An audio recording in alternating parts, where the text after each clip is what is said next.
Hello everyone, मैं doctor Alka. आज मैं आप लोगों से एचआईवी और एड्स पर बात करूंगी, क्योंकि आज भी एचआईवी और एड्स को लेकर लोगों में गलत धारणाएं हैं। अगर किसी इंसान का एचआईवी का टेस्ट पॉजिटिव आ जाता है तो उसके दिमाग में बस एक ही बात चलती है कि अब तो बस मैं कुछ ही दिनों का मेहमान हूँ, और ये सोच सोच कर वो परेशान होता है। मेरा एम है आपको सही इन्फॉर्मेशन प्रोवाइड करना, जिससे आप एक अच्छी लाइफ जी पाएँ। और उससे भी ज़्यादा इम्पॉर्टेंट है कि आप मेंटली हेल्दी रहें, क्योंकि जब आपके पास सही इन्फॉर्मेशन होगी तभी आप मानसिक रूप से स्वस्थ होंगे और एक अच्छी लाइफ जी पाएंगे। तो वीडियो को पूरा देखिएगा, और मैं आपसे प्रॉमिस करती हूँ कि इस वीडियो को देखने के बाद आपके बहुत सारे डाउट्स क्लियर हो जाएंगे।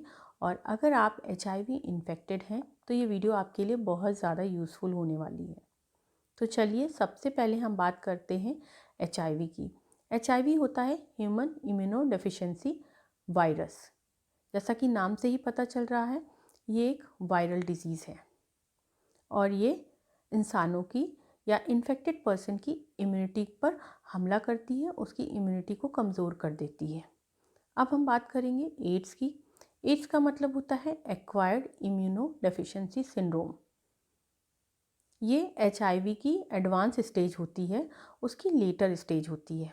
कहने का मतलब ये है कि हर एचआईवी इन्फेक्टेड पर्सन को एड्स नहीं होता है।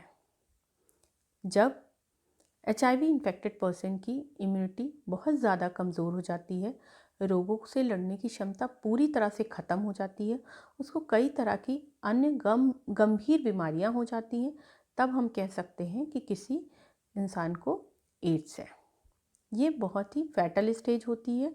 इसमें इन्फेक्टेड पर्सन की डेथ भी हो जाती है। जो एचआईवी का वायरस होता है, जब वो शरीर में एंटर करता है तो तुरंत हमला नहीं करता है। काफ़ी लंबे लंबे टाइम तक एचआईवी का वायरस शरीर में पड़ा रहता है। मोटा मोटा अगर मैं बात करूँ तो हमारे शरीर में CD4 सेल्स होती हैं। ये हमारे लिए प्रोटेक्शन का काम करती हैं। इनको हम प्रोटेक्टिव सेल्स भी कहते हैं। जब एचआईवी का वायरस शरीर पर हमला करता है तो ये CD4 सेल्स उससे फाइट करना शुरू कर देती हैं, और जो वायरस होता है वो इन सेल्स को मारना शुरू कर देता है। जब CD4 सेल्स की संख्या बहुत ज़्यादा कम हो जाती है, तब हम कह सकते हैं कि किसी इंसान को एचआईवी है या उसकी इम्यूनिटी कमज़ोर है। नॉर्मली अगर हम बात करें तो किसी नॉर्मल इंसान में CD4 सेल्स 500 से 1400 सेल्स पर क्यूबिक मिलीमीटर होना चाहिए, लेकिन कभी कभी ये संख्या 250 से 500 के बीच हो जाती है। तब हम कह सकते हैं कि उस इंसान को एचआईवी है और उसकी इम्यूनिटी कमज़ोर है। और धीरे धीरे ये CD4 सेल्स संख्या में और भी ज़्यादा कम हो जाती हैं, कभी कभी 200 के नीचे चली जाती हैं। और जब 200 के नीचे चली जाती हैं तो शरीर में कई तरह के सेकेंडरी इन्फेक्शंस हो जाते हैं। ये इन्फेक्शंस कई तरह के हो सकते हैं, जैसे निमोनिया हो गया, पल्मोनरी ट्यूबरकुलोसिस, या भूख ना लगना, लंबे लंबे टाइम तक दस्त, diarrhoea, liver disease, kidney disease. इस तरह की परेशानियां इन्फेक्टेड पर्सन को होने लगती हैं। और अब हम बात करेंगे कि क्या क्या कारण होता है, किस कारण से एचआईवी का वायरस फैलता है। तो सबसे पहले हम बात करेंगे जो मोस्ट कॉमन कॉज होता है असुरक्षित यौन संबंधों से। दूसरा इसका कारण होता है मदर से चाइल्ड में। अगर मदर एचआईवी इन्फेक्टेड है और प्रेग्नेंट है तो मदर से बच्चे में जाने के चांसेस होते हैं। थर्ड कारण होता है इसका निडल प्रिक से। निडल प्रिक का सबसे ज़्यादा डर हेल्थ वर्कर्स को होता है, क्योंकि हॉस्पिटल में बहुत तरह के पेशेंट्स होते हैं और कभी कभी पता भी नहीं होता है कि कौन सा पेशेंट एचआईवी इन्फेक्टेड है। तो कभी गलती से एचआईवी इन्फेक्टेड पेशेंट की निडल अगर किसी नॉर्मल इंसान को लग जाती है तो उसमें भी एचआईवी के ट्रांसमिशन का खतरा बढ़ जाता है। एक कारण होता है ब्लड ट्रांसफ्यूजन। कभी अगर गलती से एचआईवी इन्फेक्टेड पर्सन का ब्लड किसी नॉर्मल इंसान को चढ़ा दिया जाता है, तब भी एचआईवी के ट्रांसमिशन का खतरा होता है। वैसे तो जब ब्लड चढ़ाया जाता है तो उसकी पूरी तरह से जांच होती है। अगर ब्लड में किसी भी तरह का इन्फेक्शन होता है तो ब्लड को हटा दिया जाता है, डिस्कार्ड कर दिया जाता है। इसका एक और मेन कारण होता है, जैसे कई लोग ड्रग्स लेते हैं और ड्रग्स लेते टाइम कॉमन नीडल का यूज़ करते हैं। इसकी वजह से भी एचआईवी के ट्रांसमिशन का खतरा बहुत हद तक बढ़ जाता है। इसका एक और मेन कारण हो सकता है शेविंग ब्लेड। देखा जाता है कई लोग बाहर अपनी दाढ़ी बनवाने के लिए जाते हैं, तो अगर एक ही ब्लेड से कई लोगों की शेव की जाती है तो उससे भी एचआईवी के ट्रांसमिशन का खतरा होता है। तो नेक्स्ट टाइम अगर आप दाढ़ी बनवाने के लिए बाहर जाते हैं तो इस चीज़ का आप ध्यान रखें कि दाढ़ी बनाने के लिए जो ब्लेड का यूज़ हो रहा है वो नया है कि नहीं है। कभी भी यूज्ड ब्लेड से अपनी शेविंग ना कराएं। अब हम बात करेंगे क्या क्या सिम्टम्स होते हैं, कैसे हम पहचान सकते हैं कि किसी इंसान को एचआईवी है कि नहीं है। तो हम इसको 4 स्टेजेस में बात करेंगे। फर्स्ट स्टेज होती है जिसमें, जैसा कि मैंने आपको पहले ही बताया है, कि एचआईवी का वायरस जब शरीर में एंटर करता है तो तुरंत हमला नहीं करता है। कभी कभी 8-10 सालों तक पेशेंट को पता भी नहीं होता है कि एचआईवी इन्फेक्टेड है और उसमें किसी भी तरह का कोई सिम्टम नहीं आता है, वो एक नॉर्मल लाइफ जीता है। अब हम स्टेज 2 में आते हैं।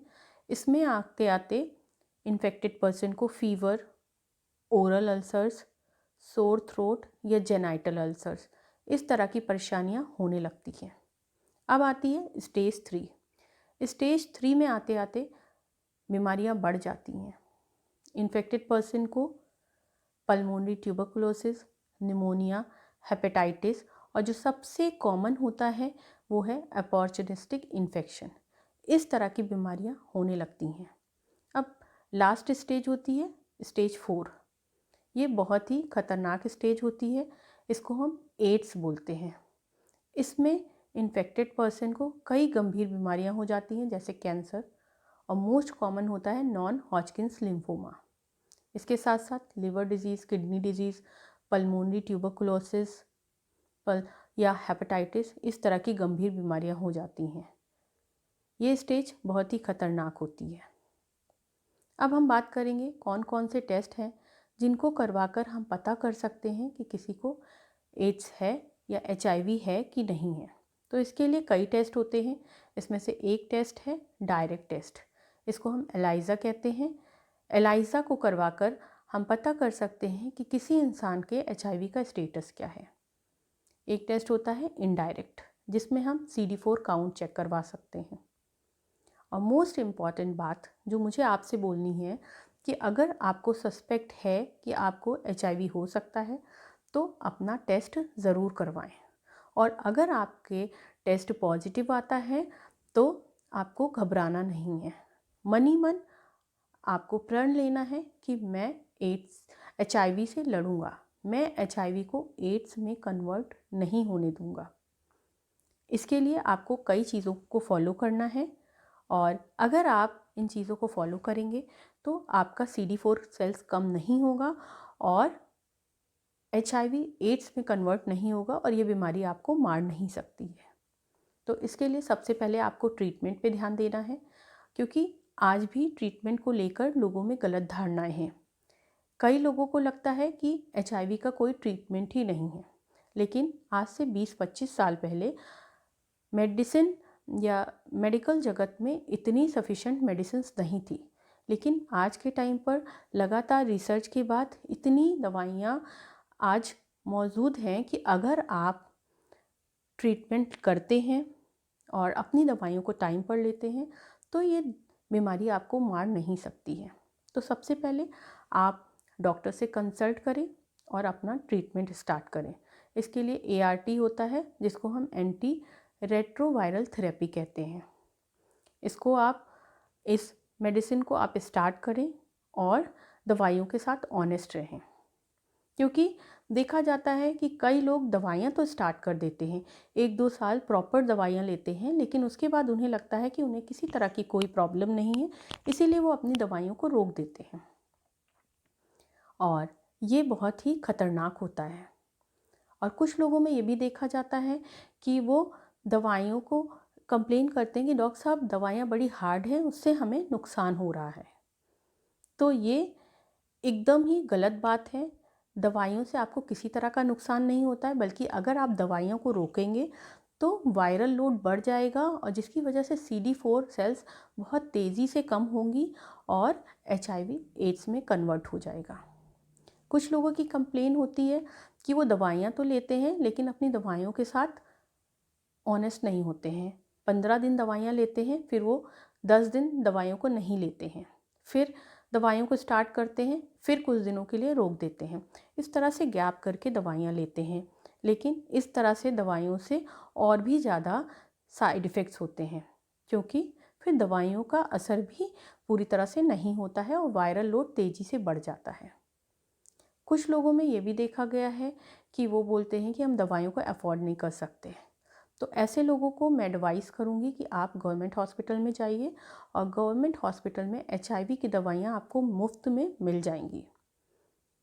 आप अपनी दवाइयों को टाइम पर लें, डेली लें, अपनी दवाइयों के साथ ऑनेस्ट रहें और अगर आप इस तरह से करेंगे तो ये बीमारी आपको मार नहीं सकती है। अब हम बात करेंगे डाइट की, क्योंकि डाइट का भी बहुत ही इम्पॉर्टेंट रोल होता है। अगर आप अल्कोहल लेते हैं या स्मोकिंग करते हैं तो इन आदतों को आज ही छोड़ दें, क्योंकि ये भी इम्यूनिटी को कमज़ोर करती हैं। इसके साथ साथ आप हेल्दी डाइट लें, सुबह का ब्रेकफास्ट ज़रूर लें। सुबह का ब्रेकफास्ट आप स्किप ना करें और एक हैवी ब्रेकफास्ट लें और कोशिश करें कि आप प्रोटीन डाइट लें। एग्स ले सकते हैं, आप चिकन ले सकते हैं, फ़िश लें या सीजनल वेजिटेबल्स लें और इसके साथ साथ आप सीजनल फ्रूट्स भी ले सकते हैं। आप चना लें, राजमा लें, दालें लें, इस तरह की चीज़ों का सेवन आप ज़्यादा करें। और जंक फूड्स हो गया या फिर पिज़्ज़ा, बर्गर, इस तरह की चीज़ों को पूरी तरह से अवॉइड करें, क्योंकि ये भी इम्यूनिटी को कमज़ोर करती हैं। और लास्ट में मैं नॉर्मल लोगों से अपील करूँगी कि अगर आपके जान पहचान में किसी को HIV है तो आप उसके साथ भेदभाव ना करें, क्योंकि HIV का पेशेंट पहले से ही परेशान होता है। HIV गले मिलने से, हाथ मिलाने से या फिर साथ बैठने से नहीं होता है। तो आप HIV पेशेंट्स के साथ भेदभाव का व्यवहार ना करें। और जो लोग HIV इन्फेक्टेड हैं उनसे मैं अपील करना चाहूँगी कि ये आपकी ज़िम्मेदारी है कि आप अपनी दवाइयों के साथ ऑनेस्ट रहें, उनको टाइमली लें, अपनी डाइट का ध्यान रखें और एक्सरसाइज ज़रूर करें, क्योंकि एक्सरसाइज और योगा इम्यूनिटी को बढ़ाता है।